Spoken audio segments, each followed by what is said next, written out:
दरम्यान श्रीकांत शिंदेंची एक महत्त्वाची प्रतिक्रिया आलेली आहे। उमेदवार कोणीही असला तरी निवडणुकीसारखी लढणार असं ते म्हणाले।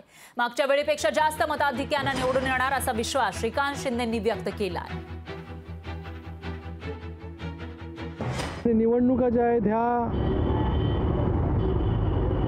उमेदवार कोणी जरी असला तर त्या निवडणुकाप्रमाणे जे आहे ते त्या ठिकाणी लढल्या जातील आणि नक्कीच 2 वेळा ज्या या मतदारसंघातून मोठ्या मताधिक्याने लोकांनी जो आहे शिवसेनेचा खासदार जो आहे तो या ठिकाणी येऊन जिंकून दिलेला आहे। याही वेळेस विकासाच्या मुद्द्यावरती जे आहे ते आम्ही लोकांच्या समोर जाणार आहोत।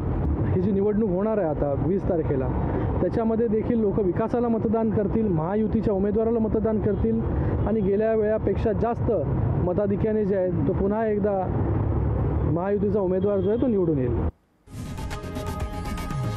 लोकशाही मराठी ऐका, पहा, जागरूक रहा।